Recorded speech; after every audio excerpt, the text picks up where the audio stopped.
Okay, so hello everyone, Namaste and very good morning. This is Venkat of Central University of South Bihar.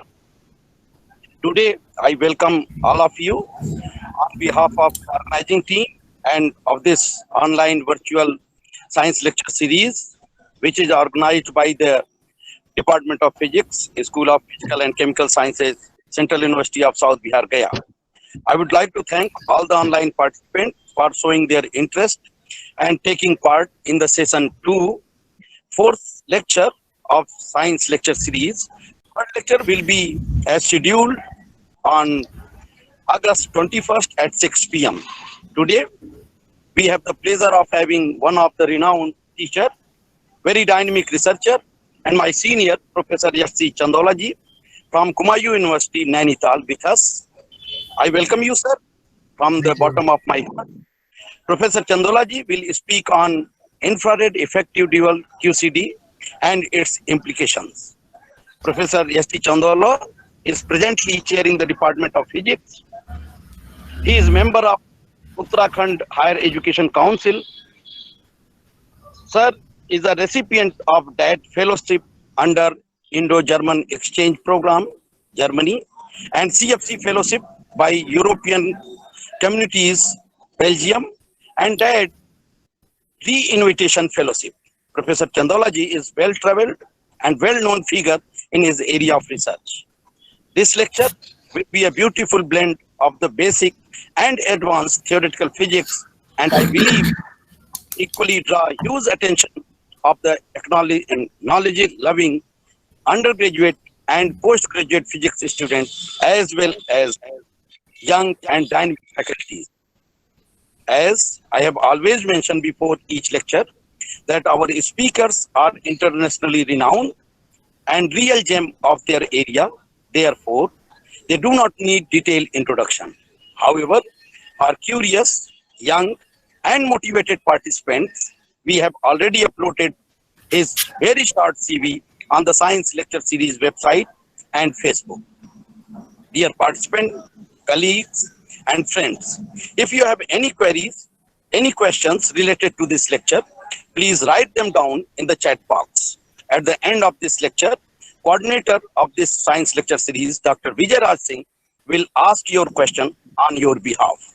Once again, I welcome you, Professor Chandola ji, and we are really grateful to you for accepting our request of delivering today's lecture and time with us from your busy schedule. With these few words, I would like to request Professor Chandola ji to please deliver his talk on infrared effective dual QCD and its implications. Professor Chandola sir, please. Thank you, Professor Venkatesh, and my dear participants here. I can see Honorable my seniors also, Madam Bindu Bhamba also here. Good evening, Madam. So it's a pleasure to have you all here and for my lecture on some aspects of QCD. Today is a very great auspicious occasion of 15th August, the Independence Day. So I congratulate to all of you first for this Independence Day.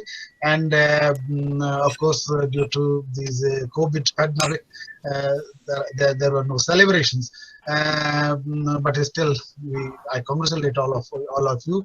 I dedicate this lecture to all the freedom fighters on this auspicious occasion, and I dedicate this lecture to Professor D. Broglie also. By the way, this is today is the birthday of D. Broglie. He is a well-known physicist for his well considerations in quantum mechanics, and the present lecture is also on dual QCD, the dual version of the QCD and its implications. So there is a little bit correlation between the two. So I dedicate this lecture to Professor D. Broglie on his birthday, 129th birthday of Professor D. Broglie. So Before I start the actual content of this lecture for the QCD formulation and then to the LQD formulation, let me tell you that basically in the particle physics, in the history of the diversified ways of the history of the particle physics, we are always we always wondered about the existence of the layers of the structure of the matter, and various levels of the structures we have already found at various energy scales and various distance scales. It ranges from the micro world of the elementary particles to equally complex macro universe, of which we are a tiny constituents. I have a slide here which depicts our position in the universe. We have dimensions which are very short dimensions. The left hand side, sorry, the right hand side, the atomic dimensions and subatomic dimensions, subnuclear dimensions, and ultimately the elementary particle physics. And on the left hand side, we have equally important large scale phenomena also. We can start from the Earth and then solar system, the star system, galaxies, and the clusters of the galaxies in the whole universe. So basically, these two parts, there is a very beautiful unity in this diversity also, and our purpose is basically to explore various layers of the structure on both the levels, at the micro as well as the macro level. So far so as the particle physics, I mean the high energy physics is concerned, we are concerned about the right hand side. That means the micro universe where the molecules, atoms, quarks, leptons, gauge bosons, and other quantum particles are there. So for the sake of the newcomers, let me tell you that this journey in the micro universe starts from the atoms, and then the probing the atoms for the structure of the matters inward is just opposite to as probing the whole universe through the telescopes. So we use powerful microscopes here. With microscopes means the detectors, powerful machines, and this is the purpose of the high energy physics, as probing the structure of the matter inward for exploring, and basically for the exploring unity and simplicity in the physical world.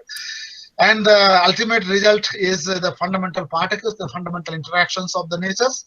I would like to share with you that the probing at the level of 10⁻⁻18 meters, it needed us the energies in the range of 10 to 200 GeV, the giga electron volt, and this has connections to its left counterpart, where the age of the universe was 10⁻⁻10 seconds. So just after the Big Bang, I mean, at the age of 10⁻⁻10 seconds, these conditions were there of the energy conditions. I mean, 10 to 100 to 200 GeV.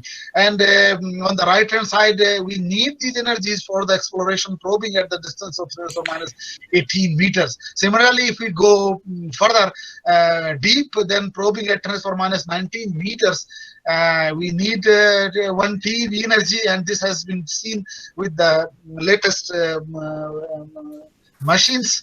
I'll be talking about a little bit, and this corresponds to the age of the universe, 10⁻⁻12 seconds. So I want to correlate the two pictures of the universe, the micro and the macro universe, and then at 10⁻12 TeV, I mean 10⁻15 GeV, they at these levels 10⁻⁻19 1 TeV, I mean the electroweak symmetry was broken, and before that the electroweak symmetry was there, and at this range 10⁻12 TeV, the GUT was operating. GUT means grand unified theory, or grand unified force. I mean all the three forces, electro weak and electromagnetic weak and the strong forces, they were together.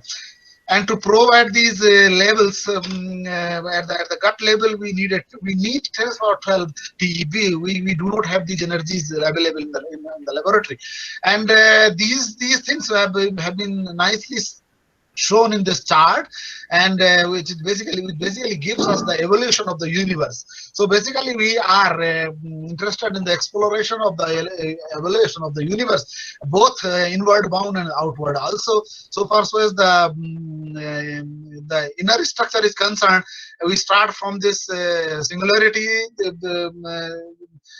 transfer minus 30 seconds, starting from transfer minus 30 seconds, then the grand unified transitions, and transfer minus 35, then 0.1 nanoseconds where the electronic transition was there, then quark hadron transitions, the whole matter it got converted from the quark to hadrons within a microseconds, and within 3 minutes through the nucleosynthesis, the formation of the chemical elements, and then we know that the matter and the recombination era and galaxy formation, and now we are at the age of the 14 billion years.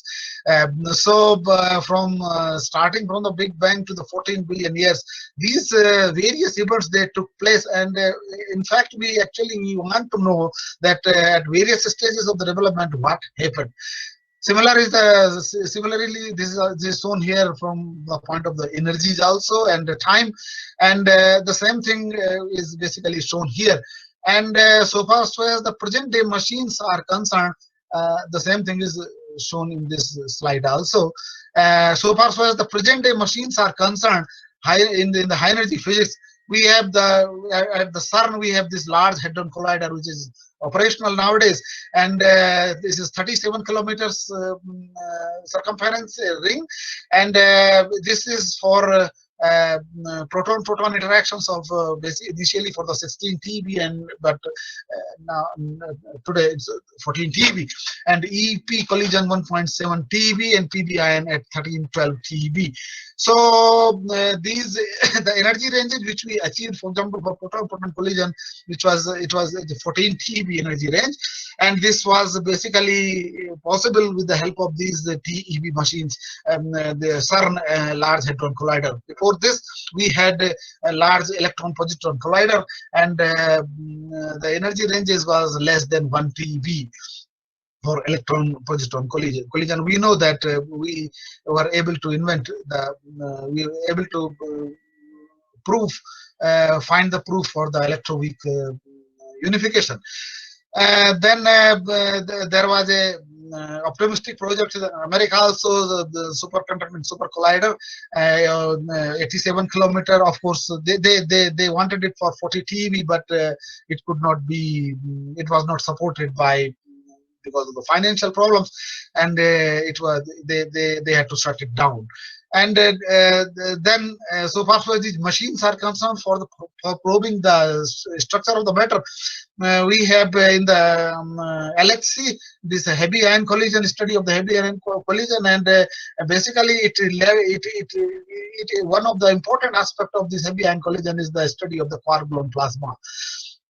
I would like to state here that Indian contribution for this Large Hadron Collider, we have also contributed for $25 million in terms of these magnets, superconducting magnets, 12,000 superconducting magnets. Now I'm happy to tell you all that they have the CERN. At CERN, they have a very optimistic project. They submitted their proposal in the month of June. They have this future super collider FCC, and they want to go from this LHC 27 kilometer ring of LHC to 100 kilometer ring of future super collider, and where the PP interactions, which were for 14 TeV in Large Hadron Collider, they will be, they hope to be at 100 TeV there. It has a large cost, $24 billion US, And this is also the economic problem is also there. I mean, the financial problem is also there. But maybe in future, this project will be operative in 2038. So from very low energies of LEP, electron positron collider, less than 1 TeV, we want to explore up to 100 TeV through this future super collider. And yes, and, at presently the working machines are this LHC, and means and they have they are continually upgrading this LHC also for higher energy, higher luminosity also. So they have nowadays they have high luminosity large hadron collider. So in this journey from low energies to very high energies for the explorations of the inward structure of the matter, this is the LHC tunnel which they have in CERN Geneva. And in this journey, there is a interesting estimate for the indicator of the energy achievements which we have in the high energy, for the high energy precision machines. If we start from the lab energy for the colliders, then Livingstone, they have shown that this development of the energy evolution with the respect of the energy in time, it satisfies this relationship log of E upon 100 kb is 1.6 T minus 1930. If I start 1930 as the base year for these collider machines, and then if we want to, actually we want to go up to the gut scales, and these gut energies are the Planck scale, sorry, these where the ultimate unification of the fundamental forces is supposed to be there. It stands for 19 GeV, and if we calculate, if we substitute this line 10 is for 19 GeV here, then this expression tells us that we can reach, it will take 252 years, and we can reach this Planck scale in 2182 AD. It's this very long journey. But the interesting thing is that we have the second phase of the very optimistic collider era, and in the present phase, with the improved machines, this expression tells us that to reach the Planck scale energy, it needs, if I start from 1990 as the base year for these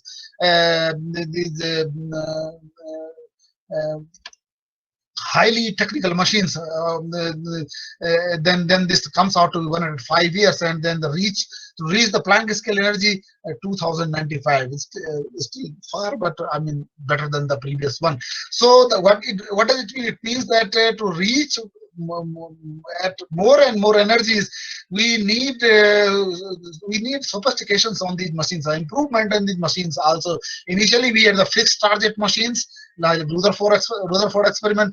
Nowadays we have these collider machines, and basically improved collider machines, and with these machines we hope to reach this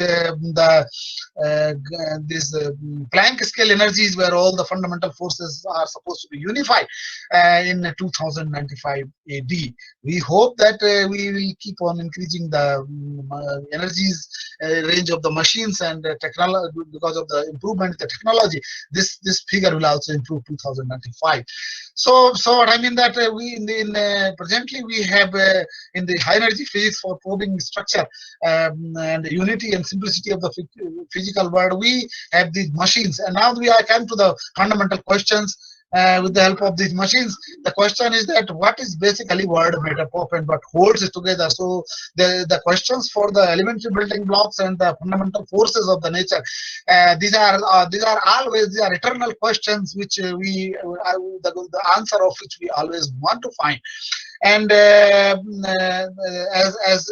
told by Democritus 400 BCE long back, that today we know that there is something more fundamental than earth, water, air, and by this we know he was at the stage of the atom in the space, so there are atoms in space, but we know that we can still probe these atoms, and we can further go beyond these structures, and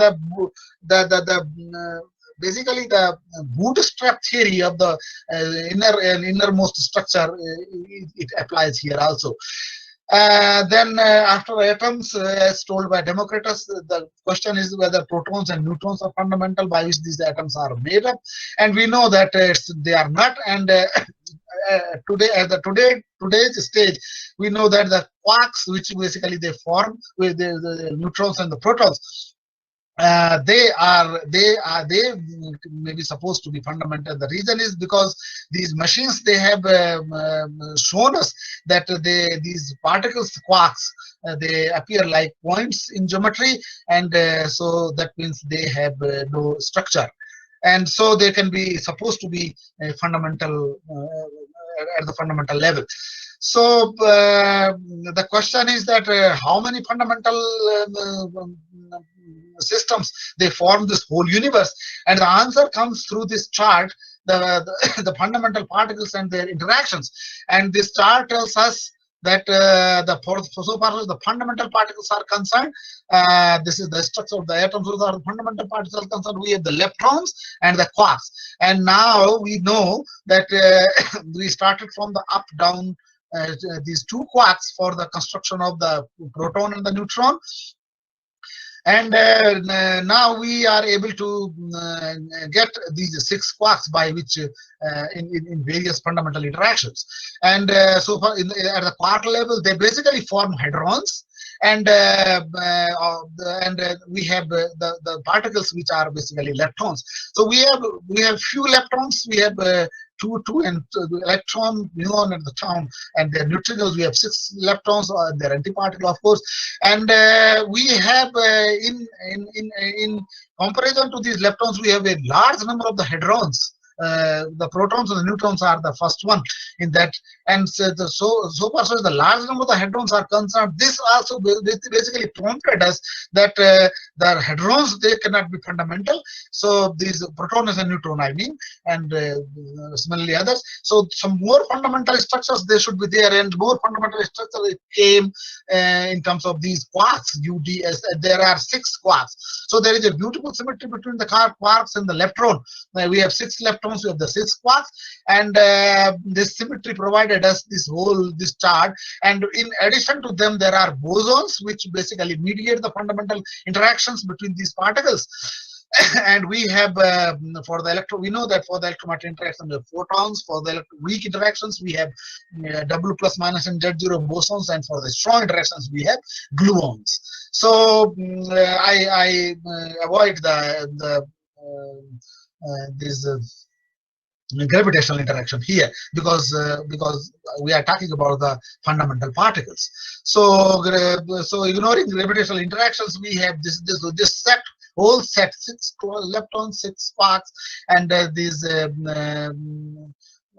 8 gluons, 1 photon, and 3 W plus minus Z0. They form the complete set of the fundamental units which basically compose this whole universe. And then they have their fundamental interactions which are summarized in this whole chart. Basically, Gell-Mann and Jig were the first to use this bootstrap model for the hadrons. And bootstrap model means the structure within the structure, and particle with the strong interactions. Basically, as I told you, hadrons, we categorize them in terms of baryons and the mesons. And since they were large in numbers, so that's why we were prompted to search their structure, and the structure basically came in terms of the quark. So these are 6, because we have 6 quark model, and there is a lepton quark symmetry. So then they have their own quantum number, for example, the electric charge here. Then the question is whether these 6 quarks, they are sufficient to form the fundamental particles, or is there any problem? And the problem came. This is called Naive quark model. This is well-known Gell-Mann-Jig quark model in terms of these 6 quarks. And in this model, they have suggested that the mesons, they are formed basically from quark anti-quark pair, and while the baryons, they are basically formed from this 3 quark combination. Now the question was that since, for example, for the baryons we have 3 quarks, so we have some states which are basically formed by the same quark, and since these particles are fermions, both leptons and the quark, so same fermions, they cannot stay inside the single structure. So because of the Pauli exclusion principle, and there were some states, for example, this delta plus plus. This is basically composed of, because of the spin is 3/2 u with 3u in the with three same u's, and same fermions, they cannot stay. So the question was, how does it form from these three quarks? And the answer came, if we have to introduce another quantum number here, and then the quantum number was the color quantum number. We know we have to introduce every quark basically comes into the three colors, and for the sake of indications here, we call them red, blue, and green. Literally, they are not red, blue, green. So to specify them, we call these three colors red, blue, green. And every quark comes into in these three. This is a quantum number, and it carries this quantum number in these three colors. And then if they have three different colors, then we can form this delta plus plus resonance state.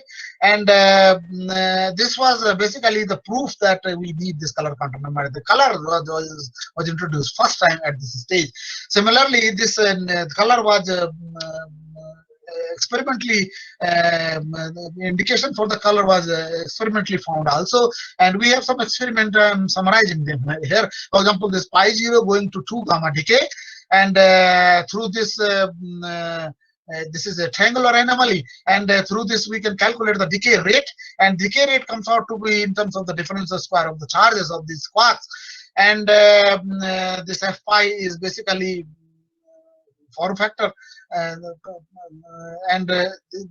we can calculate them from this pion decay constant f pi 91 MeV. We can put it there, and this we can compare them with experimental value. And if I put NC square here, and if I put NC equal to 3, then the value given by this formula, the theoretical value was 7.6 million electron volt, and experimental value is 7.48. So they nearly match. That means there should be NC square here, and that gives us indication that that means number of color, it should be 3.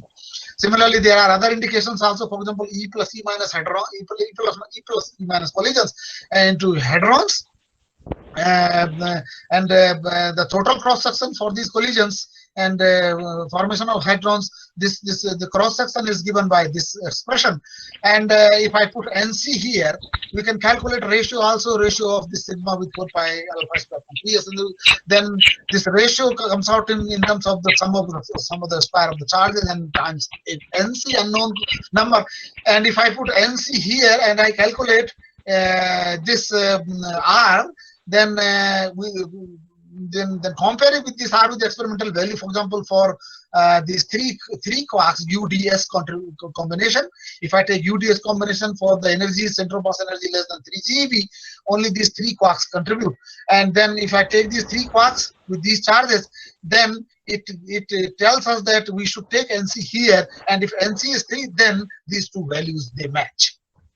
And similarly for other energy ranges, for example, less than 9 GeV, where this charm quark also contribute, this R was calculated, and normally it does not match with the experimental value, but if you put NC here with NC equal to 3, then these two values, they match. So for all the energy ranges, including this B quark also, with NC equal to 3, we have a very good experimental verification of this color, as we have 3 colors. Similarly, the indication comes from the renormalizability condition of the unified gas theories, and which shows that total trace of the total charge operator, which is basically some of the hadron, the electron charge operator, it should be 0.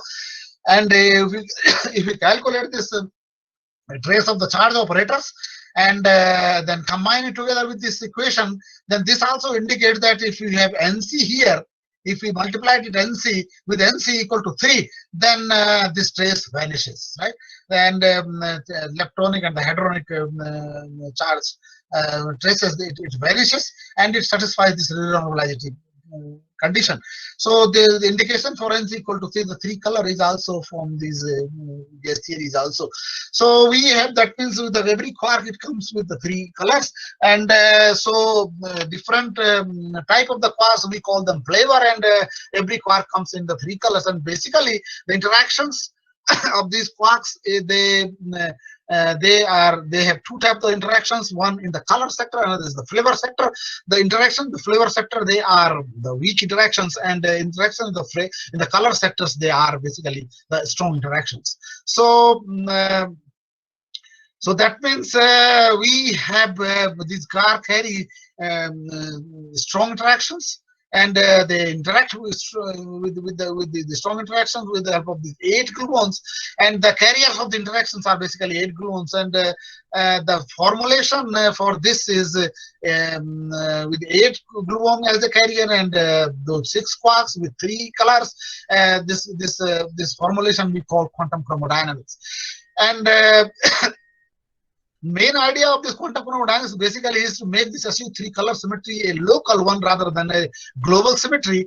And the prototype of this QCD, we know that this is a Yang-Mills field theory with group SU3C. C is for color, and so far so as the behavior of this quantum chromodynamics with the gauge group SU3C is concerned, it has a typical behavior. It behaves differently in different energy sectors, and in the high energy sectors, basically it is perturbative in nature, and it shows the property of the asymptotic freedom. And summarizing whatever this QCD tells us in different energy sector, in low energy sector, the QCD shows it loses its perturbative behavior, and it goes from perturbative to non-perturbative nature. And the reason is that because in the low energy sector we had an increase in the coupling constant at small momentum transfers, or that is equivalent to the large hadronic distances, and then the non-perturbative feature, basically they start coming in this low energy sector of this QCD. So and that's why the title of the talk is infrared behavior. And then for the treatment of the QCD in the infrared sector, we need different treatment in the infrared sector than in the high energy sector of this QCD. The different properties of the QCD in this low energy sector are basically the quark confinement. We know that we do not have free quarks experimentally available even today, and so they are confined inside the hadrons always, and we have to explain this quark confinement. This is a basic problem of this high energy physics. The second is a breakdown of the chiral symmetry, and third related problem is the hadron mass spectrum, which is related to this confinement problem of the quark. So these are special features of the non-perturbative QCD, and they should be treated in a special manner. And these basically the 2 sectors of the QCD, they basically, we know it is because of this coupling constant. Coupling constant in this case, from the low energy to the higher energies, it runs. And the running of the coupling constant is basically given by this expression here. This alpha is q square. Q square is the momentum transfer, and at low momentum transfers here, means for the low coupling constants, we have large momentum transfers, and for the high coupling constants, we have the small momentum transfer. So that means we are in the high energy domain here, and low energy domain here. It starts running from this low energy to the high energy domain, and running is basically given by this. And because of this running, the value of the coupling constant changes from the low to high energy domains, and that's why these two in the high energy sector, the coupling constant is very low. So that's why the perturbative technique, they work. And for the perturbative techniques, we should have a small coupling constant so that the higher order terms they are of the decreasing fashion. For the higher energies, because the coupling constant is low, we can use the perturbative form of the QCD as in case of the QED. But in the low energy sector, the coupling constant it starts increasing. This is up to 0.5, and there is a large increase, and that's why for the large value of the coupling constant, the perturbative technique they fail, and that's why some new techniques they should be invented, and that's why there was the necessity for development of this different quantum. This is this QCD, we call it dual QCD.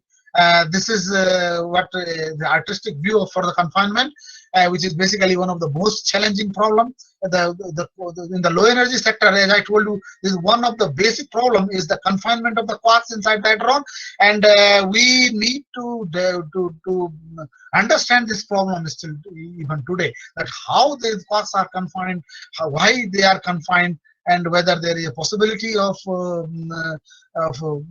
breaking this barrier of the confinement. So all these questions, they need to be explored with the help of this QCD or this refined versions. And for these explorations, the various groups and various people have given, for example, this dual superconducting model where electric flux confinement by the condensation of the magnetic monopole this idea has been given, for example, by Nambu and others initially. And the confinement may take place because these are electrically charged particles, the quarks. The confinement of the quarks may take place in a similar way as magnetic confinement takes place in the ordinary superconductor.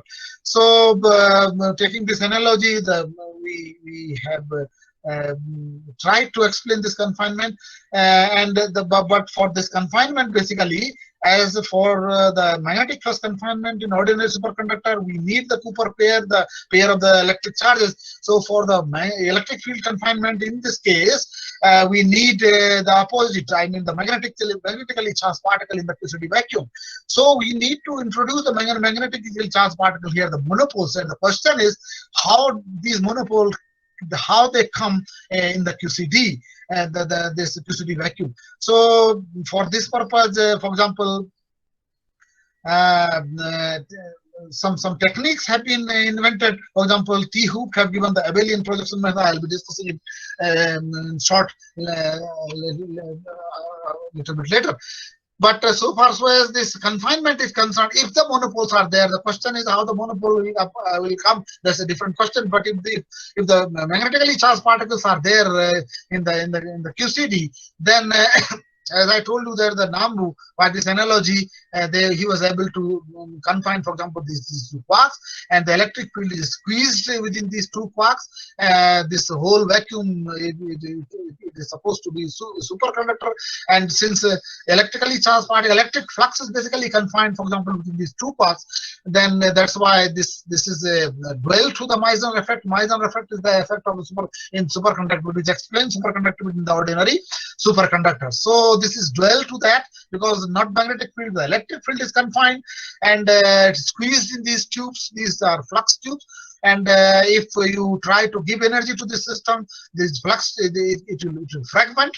There will be fragmentation in the flux tube, but the quarks pair, they will always remain intact. And so in QCD, basically, in QCD, what happens basically, there are non-abelian gluons, of course, but normally there are no color monopoles. The question is how to introduce the color monopoles in QCD for explaining, for example, this fundamental problem of the quark confinement. Remember, the problem of the quark confinement is intimately related to the problem, the color confinement also. So every hadrons are not colored particles. They are colorless. So to form the colorless states, this is the color confinement, and the quark confinement, the color confinement, they are intimately connected to each other. So for the solution, for example, in terms of this dual superconductivity, we need these particles, for example, these color monopoles, and for that a novel idea was given by the T-Hoop abelian projection method.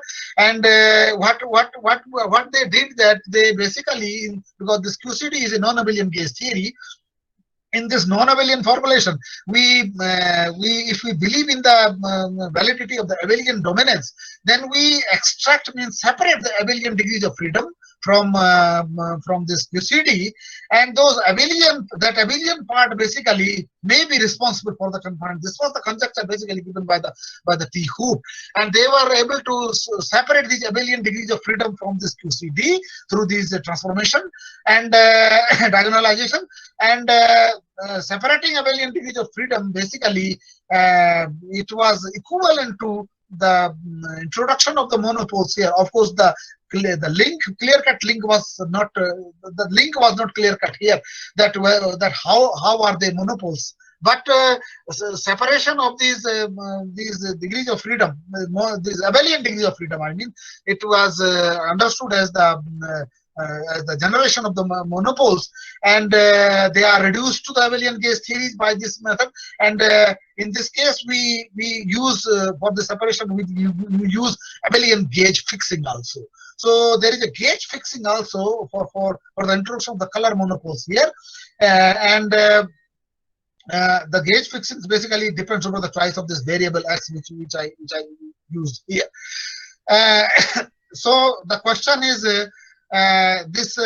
what it does, this abelian projection basically project out the abelian components, and because of this projection there is a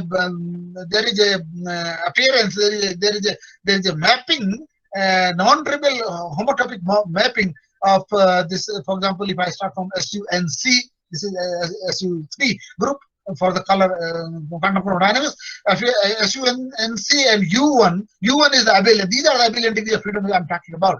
So there is a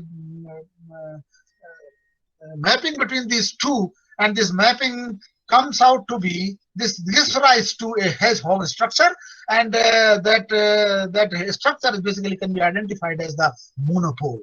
It's a singular structure, and this was the connection. And then if the monopoles are, then the Dell-Mason effect can be assumed to take place, and the whole QCD vacuum may be a superconducting vacuum. So the question is, it's okay.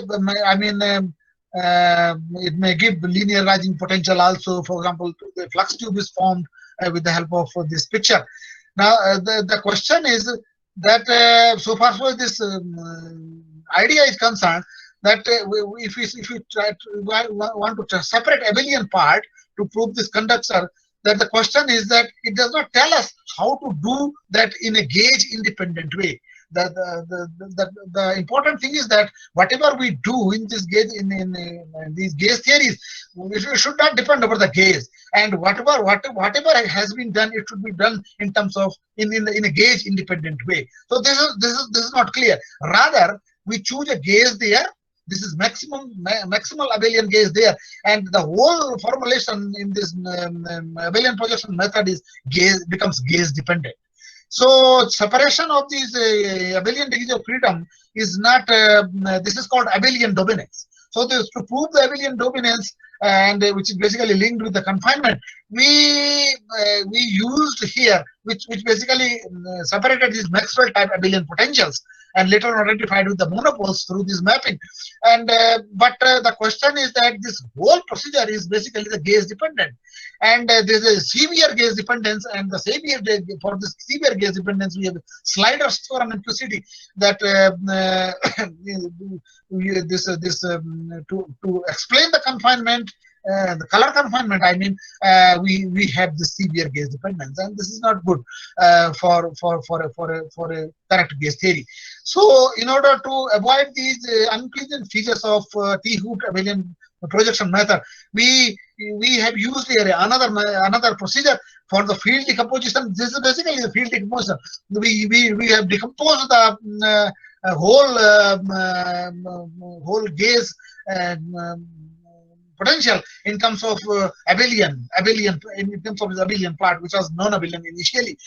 And for this field decomposition, we use another formulation which uses the topological consideration. And it introduces the topological concept in the system, and in this case, what we do to separate the abelian degrees of freedom, what we do, we impose an extra magnetic symmetry to the gauge symmetry, and then it separates those abelian degrees of freedom, which may later on be identified as the monopoles, as the topological charges.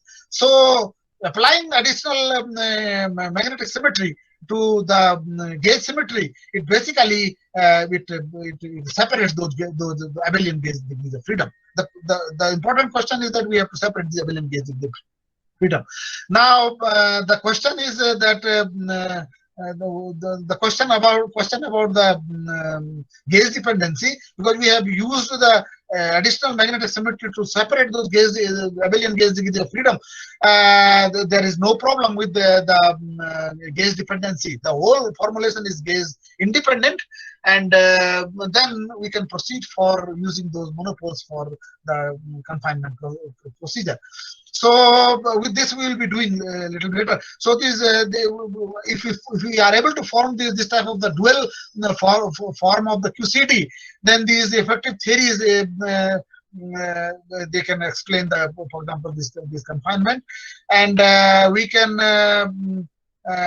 for this purpose we need the understanding of the topological properties also of the hadronic vacuum as well as the non-abelian gauge theories, which we'll be doing there. And in addition, if the time permits, I will say that the properties of such type of the QCD, where topological properties are also important, this should be investigated for low and high temperatures also, in domains also. And this is because of the possibility of creating the quark gluon plasma, as shown by these machines RHIC or LHC.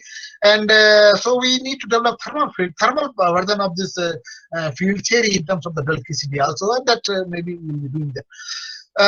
Now I come to the actual formulation of this dual QCD with this non-productive feature. So what we do, we start from the idea that every gauge theory is maybe considered similar to the Einstein theory of the gravitation, where we have we have a higher dimensional space, and in this higher dimensional space we have we take the for the color gauge theory, for example, we would like to use the specification of the global topology of the gauge symmetry, and so that will be necessary here.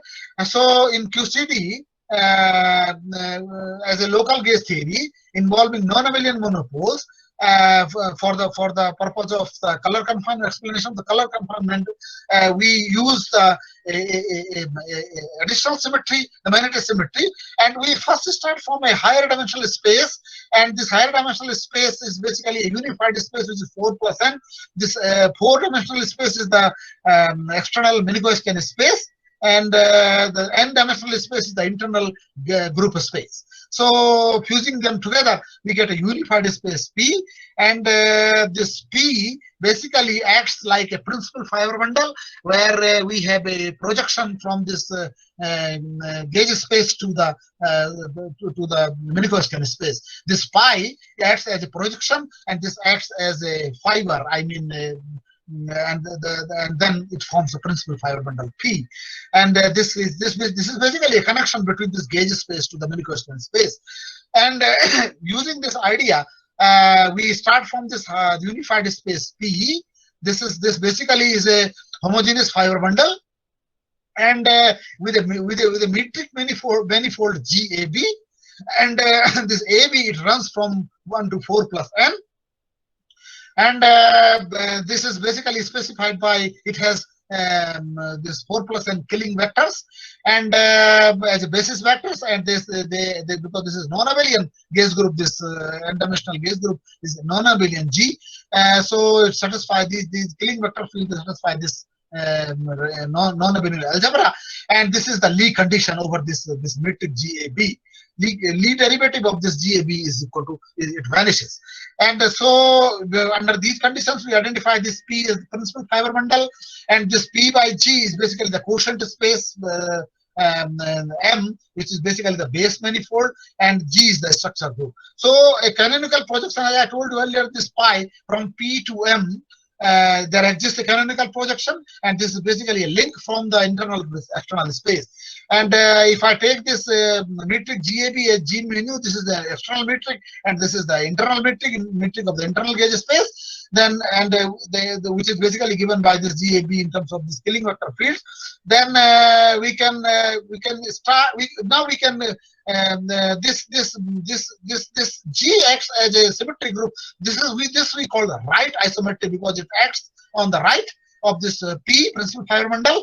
So G is a right isometry. So since this whole space n dimension 4 plus n dimensional space, it allows this right isometry G. It allows a left isometry also. So we introduce a left isometry, and that we introduced in terms of the magnetic symmetry, additional magnetic symmetry, and this additional magnetic symmetry is basically the left isometry H of the internal space, and this is described by again a set of MA killing vectors, and these MA, we can extract them from this Gaya, which are the killing vectors of this G. They commute. The symmetry is basically chosen in such a way that this symmetry commutes with this this is the Cartan subgroup, and this commutes with the gauge symmetry Gi, and such that this lead derivative of this metric along this magnetic symmetry, it vanishes. This gives us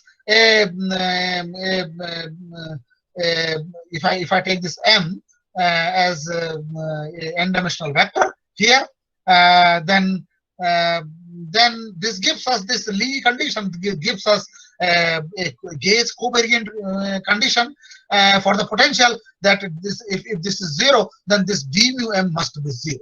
And this d mu m is basically this covariant derivative of this m, which is the additional symmetry, additional isometry which we have introduced here. This del mu plus g w mu cross m equal to 0. And this m is the symmetry of the potential. So the d mu m equal to 0 means this makes this m as the symmetry of the potential of the gauge group. And this is a gauge covariant condition, so there is no problem of the gauge dependency in this separation. And this condition nicely separates the degrees of the abelian degrees of freedom.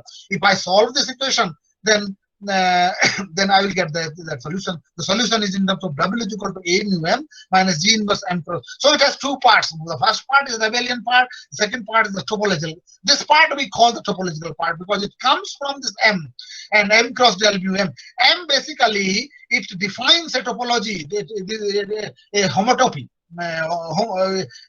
Pi 2 G by H homotopy. So this is the second homotopy. And this defines second homotopy. It gives you, it gives basically us a mapping of this SR2, this 2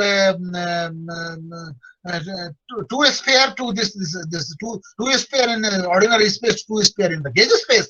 So the mapping between these two is basically given by this M, and this S2 is basically the gauge space SU2 by this the quotient space. So this mapping basically gives us it separates the topological part in this potential, and we can show that because this separation, this M, we can safely call it the magnetic symmetry, because if we make corresponding field tensor, then the corresponding field equations, they tell us that this gives us a current which is basically equivalent to the magnetic current.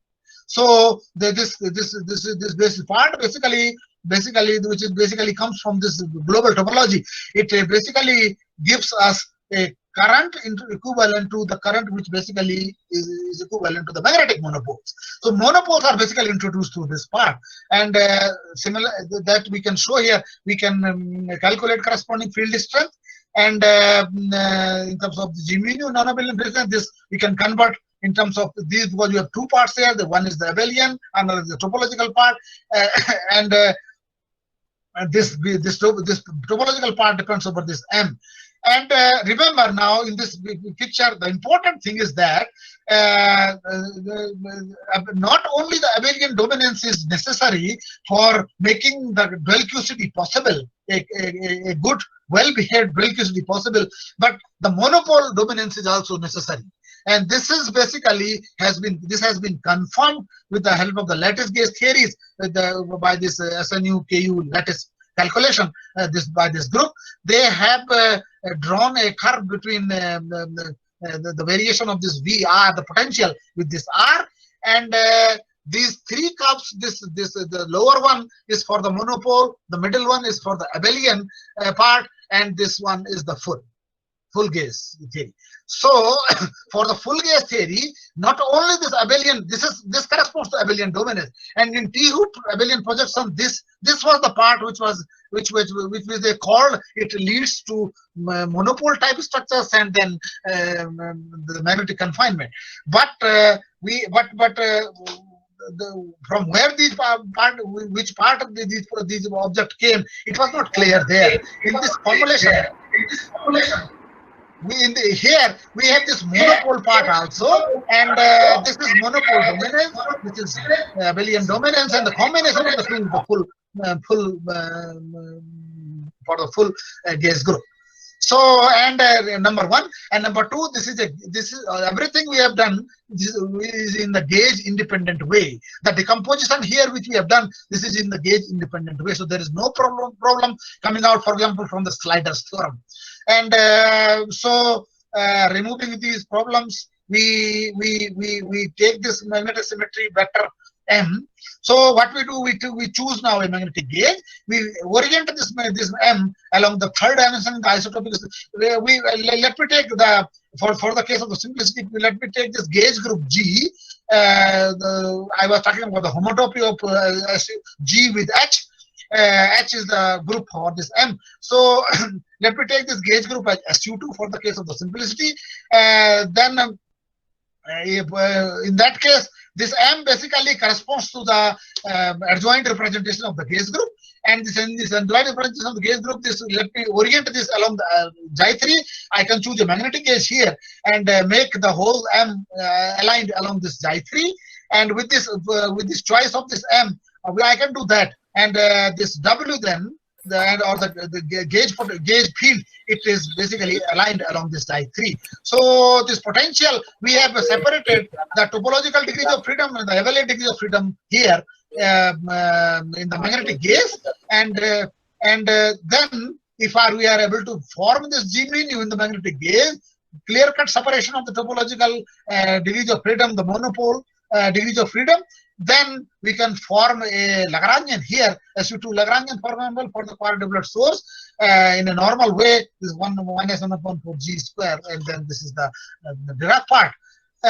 Then we can calculate the corresponding equation of motion. The equation of motion which come from here, because this G is composed of the two parts. One is abelian, which corresponds to the isocharges, and the second part, this is this B mu. This is isocharges, and this is the topological charges. And there is at this level of the potential as well as the field, there is a clear-cut duality which the formulation show, and the duality becomes more evident here when you calculate the equation of motion. The equation of motion, they come in terms of this G mu equal to J mu, and G mu del is K mu. So they are perfectly dual. These equations are dual invariant equations.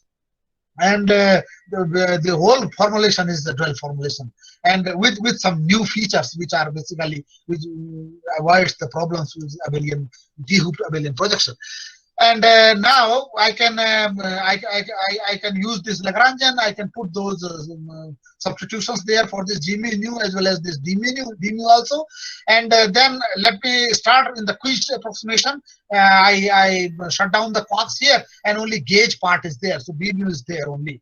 And if this is the gauge part, with no quarks, and so the abelian component A mu it goes, and the topological part is there. Now we want to see what is this topological part doing here, and if this topological part is here, and in the QCD approximation we can form the equation of the motion, and these equations of motion, they are similar to the Ginzburg-Landau equations. If we calculate them, these two equations in a cylindrically symmetric system, for the case of the cylindrical symmetry, we can with this value of these potentials, we can corresponding electric field is this one. We can calculate these equations. These are the equations, right? In terms of this B, chi, new variables. And if we take the dimensional parameters, dimensionless parameter, because it is always better to work with the dimensionless parameters, F and H. F for B and H for this guy. This is the monopole field. And one more thing here, which I have introduced here in this Lagrangian, I have introduced the effective potential.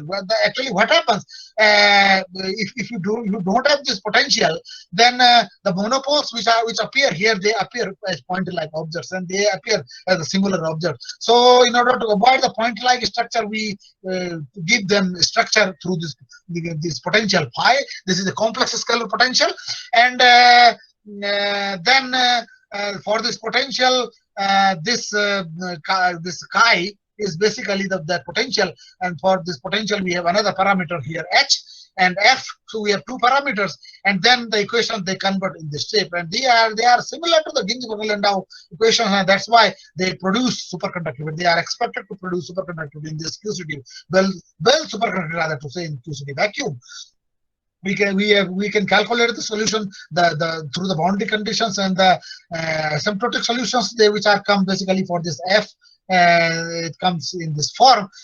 And then we have calculated because we have the Lagrangian, we can calculate from the corresponding Hamiltonian, we can calculate the energy also, and that energy gives basically the energy per unit length, but that means this energy is basically given for the flux tube. So the flux tubes are formed, and energy K is basically given in terms of the parameters F and H, and the whole there is an integral here. The integral can be written in terms of the gamma, and there is a phi 0 square. The phi 0 is the vacuum expansion value of the monopole field, which basically comes from this potential, effective potential. So so this comes in terms of these two parameter gamma integral and phi 0, which is basically the vacuum expansion value of the monopole. So monopole potential. So they are unknown. This gamma we can calculate from the numerical analysis of this integral, and for the another unknown, phi 0, we use the Ricci theory. The Ricci, this K is basically linked with the Ricci slope parameter alpha prime, and because we know the Ricci slope, the hadrons they satisfy the Ricci trajectory. So we can use the Ricci slope here, and that gives us this phi 0. Then this phi 0 and gamma is basically, which is basically an integral here calculated by the numerical computation. This with the gamma and phi 0, and we can with this phi 0 and gamma, and remember this choice of the effective potential is basically we have taken the quadratic potential here. Choice of the potential, it fixes this ratio. We have two mass modes here. One is the vector mode. This whole QCD vacuum, well QCD vacuum, there is a condensation. This effective potential, it breaks the symmetry here, and there is a dynamical symmetry breaking because of this effective potential, and the dynamical symmetry breaking basically leads to the condensation of the monopoles, and those that condensation basically gives us two modes in this vacuum. One is the vector mode, another scalar mode, and the inverse of these modes are basically these penetration depth and the coherence length, as in case of the ordinary superconductors. And this ratio of these two modes is basically fixed by this effective potential here, the quadratic which we have already chosen here. Somewhere I have written here the quadratic potential. Yes, this V effective lambda phi star phi minus phi 0 square. So then so we can calculate this phi 0, these two unknowns. This phi 0 was unknown here, and another unknown is this coupling constant. So with the, for different value of the coupling constant, we can calculate this phi 0 with the help of this Regis flow parameter, and phi 0 gives us this mv and m phi, both of them. So this is the vector mode, and this is the scalar mode, or these two modes basically are given here. And the ratio is, as we know, this is a Ginzburg-Landau parameter, and it dictates the nature of the QCD vacuum. If this is less than 1, this is the nature will be the type 2 superconductor. If it is greater than 1, the nature will be the type 1 superconductor. So for the couplings which are very intense, for example 0.96, the QCD vacuum it turns type 1 superconductor, and for the couplings less than 0.5, I mean the vacuum is type 2, and it is shown here for these two mass modes. So here is type 2 and type 1. Type 2 means we have several flux tubes here. The whole QCD vacuum is filled with the flux tubes, and this whole model is basically it is converted into the flux tube model. So for normal couplings means normally physically accessible couplings 0.22 at the most, the QCD vacuum with the in this formulation, Bell QCD formulation, it is in the type 2 superconducting. It has type 2 superconducting nature. So I am able to tell you that we have these dual formulation here. We need this dual formulation because there is otherwise we are deprived of the explanation for example for these important properties, for example this quark confinement or the color confinement, and for that we need to develop the theories which are effective in the infrared sector of the QCD. Infrared sector means the low energy sector of the QCD, and this abelian decomposition method which we have used here, this nicely tells us that it can lead us the confinement of these colored particles in a gaze independent way, and there are no problems, for example, coming from the Sliders theorem. The same theory we have extended for the thermal, in the thermal domain also. So I will not give. I told you that it is necessary that for the purpose of the phase analysis of the formulation, means phase structure of the theory, it's necessary to compute the thermal behavior of the system also, and we have calculated the thermal behavior with the help of the partition function approach, and with the help of that Lagrangian we have made the partition function approach. I'm sorry that I am running out of time, so I will simply summarize the results here, that with the help of the partition functional approach we can and this mean field theory at high temperatures, the monopole field, it fluctuates, and then we can calculate the corresponding effective potential, the thermal version of the effective potential here, and these technicalities I am leaving at this time. The thermal version of the effective potential has been calculated here, and it comes out with this form. And if we minimize this effective potential, then the minimization basically gives us this phi. Excuse me. Let me summarize these results here. Yeah, okay. So this phi, this gives the minimization basically leads us this value of this phi, the expectation value of this phi, which is monopole field at temperature T. This is either 0 if temperature is very high, and or it has this value. So for the high temperature, the magnetic symmetry is basically restored here, and if I calculate, if I put it equal to 0, I can calculate corresponding critical temperature out here. So this is the temperature at which QCD phase transition in case of for using this dual QCD formulation is expected here. And because this phi is related to these two mass modes, we can calculate these mass modes also. This phi keeps on decreasing if you increase the temperature, and we have drawn this here. The vacuum, the phi, it decreases when you increase the temperature, and at these points the phase transition takes place. And because this is SU2 QCD here, the phase transition is smooth, so this is second order phase transition. This is for MB, the vector mass modes, and at temperature 200 for the value of different value of the coupling constant 0.2 to 0.47 and extreme 0.96. Excuse me बिंदु ma'am, आपका साथ mic unmute है इसलिए आवाज आ रहा थोड़ा सा, please आप म्यूट कर दें. Yes sir. So it gives us these curves. They also gives us the critical value of the phase transition, QCD phase transition from confinement to deconfinement mode. And for 0.22, for example, it comes out to be 0.268 GeV. And for intermediate value, this is 201 MeV. So they have been calculated with the help of this. These values can be refined. If I go from SU2 to SU3, we have taken here SU2 for example. The real picture will emerge from SU3 case, and for the SU3 case, because there is increase in the degrees of freedom. So increase in the degrees of freedom, it reduces this TC also, the critical temperature. This is phi and MB together here, and they meet here at the critical point, and we have calculated for the string tension also for the various, and this is the effective potential, right? So for different couplings, and we can see at the higher temperature, which are inner curves, this is the magnetic symmetry, this is the potential, and the potential goes to this is a potential which does not, the magnetic symmetry remains unbroken at the higher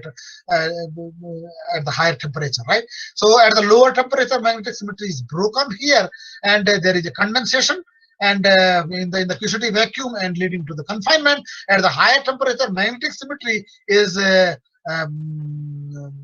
retained and unbroken, and the quarks and the colored particles, they start appearing in the deconfinement phase and maybe QGP phase. So this is confinement potential. This expression we have not given here, but the same thing is true from here also. So what I mean that, or in the higher temperature version of this QCD, the dual QCD, this nicely explains the QCD phase transition also, and this can be linked with the experiments of the higher heavy ion collision at CERN and RHIC for the critical temperatures and the critical parameters of the this whole QCD formulation. So this is basically, I call it the flux tube formulation, and which need to be investigated for the higher temperature also. So this is what I wanted to tell you, that we need to develop these QCD first for the low energy explanation of the low energy phenomena at the color confinement, and then go from this smoothly go from this confined system to the deconfined system, and explain various other things, for example the quark gluon plasma, formation of the quark gluon plasma also. So this is what I wanted to tell you, that in addition to QCD we need this dual version also, and the dual version, it nicely explains the properties which are basically not explainable in case of the ordinary QCD, which is very good at the perturbative level, but perturbative version of which is very well developed. So this is all, and thank you very much for your kind attention. Thank you, sir. Thank you. So I would like to request our coordinator of this science lecture series. You must have questions from the audience side. Please ask on their behalf. Yeah, ma'am. Yes, ma'am. We will receive it. Take your answer. Sure, ma'am. Can I ask a question? Sure, ma'am. Sure. Please go ahead. Yeah, it was a very nice talk, particularly Thank you, ma'am. since in the latter half, I have been associated with some of those ideas of QCD flux tubes when I wrote my thesis. Um, Wow. the thing is that the talk was divided into two parts. One which was very accessible, and one which was over the heads of a lot of people, because things like topology and Reggie calculus and dual QCD and all these things were there. But there was a Involved. lot of but there was a lot of physics in that part. And but you know, so I think that now in this world, everybody seems to know the standard model. So all those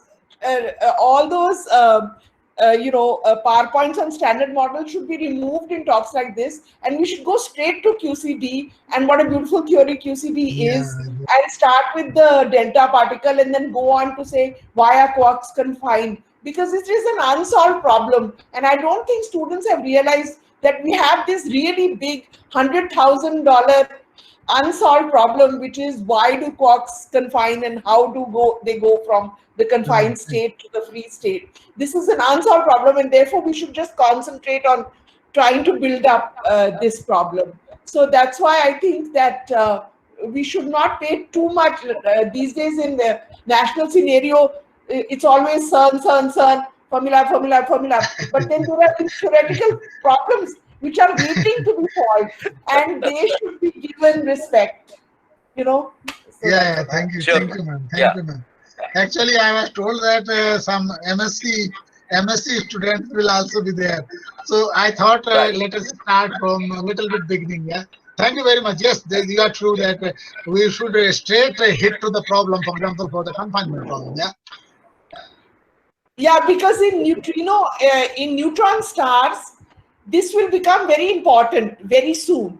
Because apart from temperature, you will have to add chemical potential soon into this model, and then it will have many applications. So, Right. Yeah. She's correct that we also are thinking to include the chemical potential also. The whole model doesn't have any chemical potential till now. yes. So, Vijayji, please ask question from the student side. So, sir, there is first question from Yogesh Kumar, Yeah.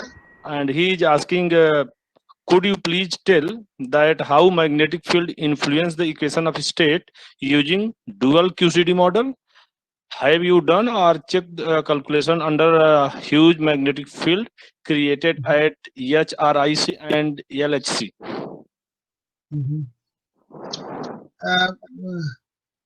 See, this is a dual QCD formula. The formulation in which the magnetically charged particles are there, and so far so the magnetically charged particles are there. It has those huge magnetic fields automatically there, right?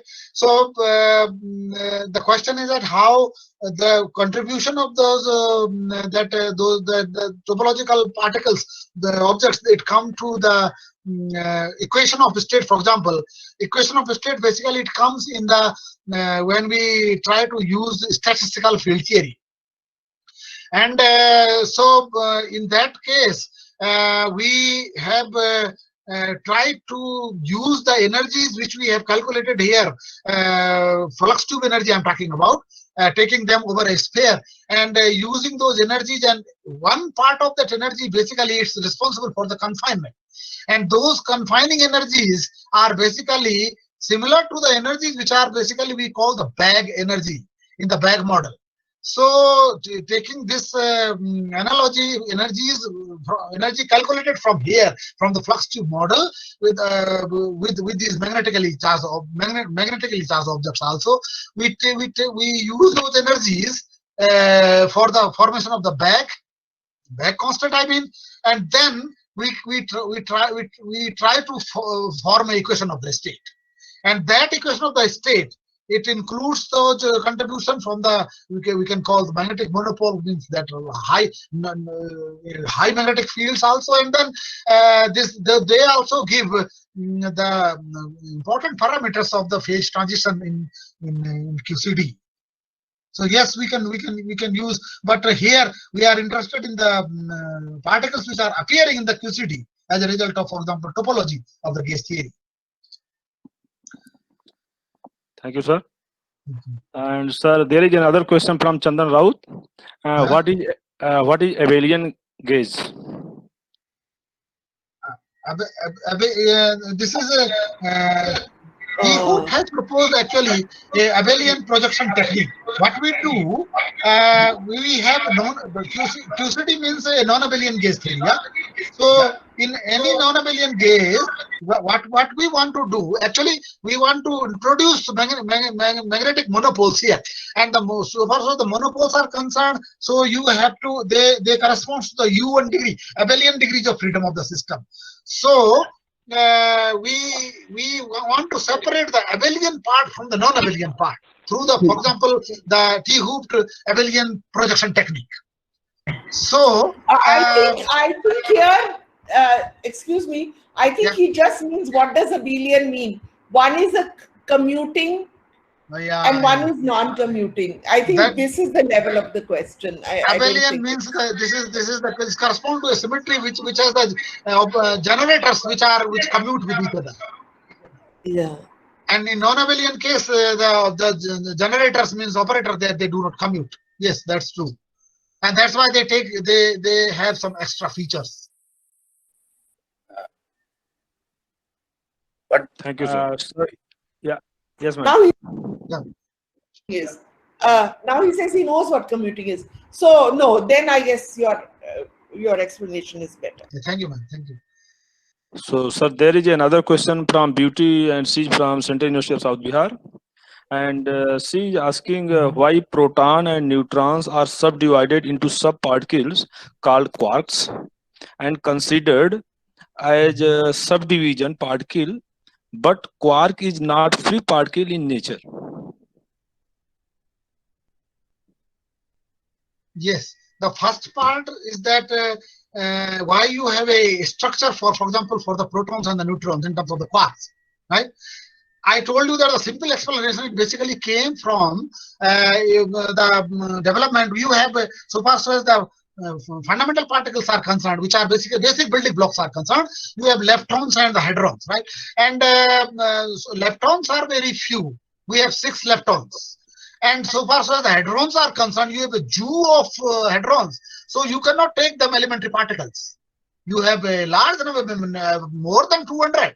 So more than 200 hadrons, just like the neutrons, protons. So so many hadrons, they cannot be elementary. And this was the first idea which gave rise to the idea that these particles, these protons and neutrons, which were taken initially as elementary systems, they cannot be elementary. They must have inner structure. And this was a primary idea. Second was, there must be, then if they have a structure, that means they are made up of some other particles later on identified as the quark. Then there was another very beautiful idea that in nature we should have quark lepton symmetry also. So if you have the 6 leptons, then they try to bring the whole hadronic world under the umbrella of those 6 quarks. This is one thing. So far so as the experimental connection is there, there are experimental indications that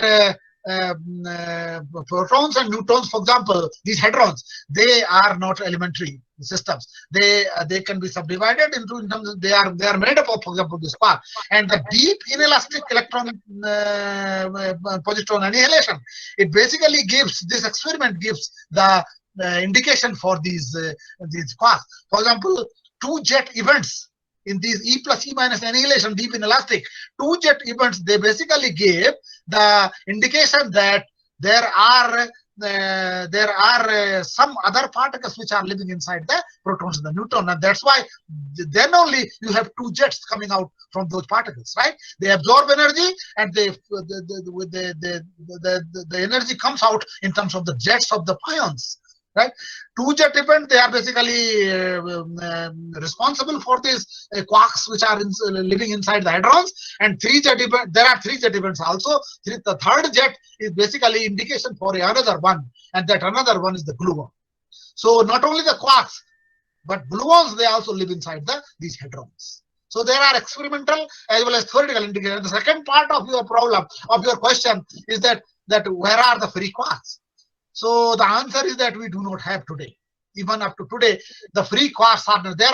Are several attempts of getting the free quarks, but they were all unsuccessful. So we do not, and that's why the problem comes that if you do not have the free quarks, that means quarks are permanently confined inside these hadronic jails. And if this is true, then the question is that how do they are confined? And this is the whole talk was basically aimed at this question that there must be some procedure mechanism which can tell us about the confinement of these quarks or ultimately color. Okay, Vijayji, if you have any more questions, please Yes, send through email to the sir, and he will reply their answer. Yeah. So now we can move ahead.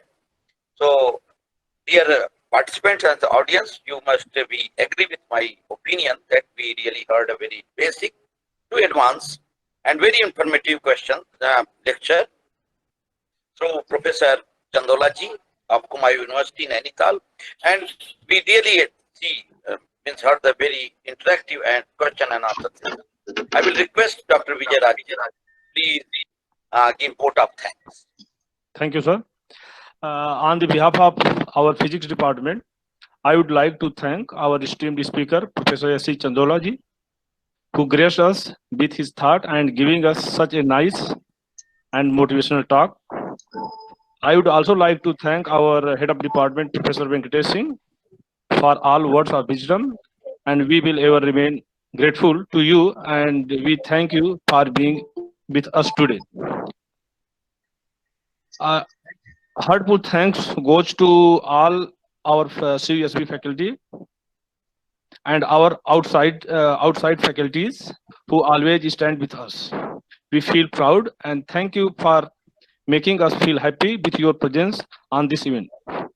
I also like to thank the wonderful students who have turned up in such great number, not only from CUSB but also from other institutes. Last but not least, I thank all the students for showing their interest in this program. Once again, thank you very much who assembled here. Thank you so much. Okay, so dear participants and colleagues, that's all for now.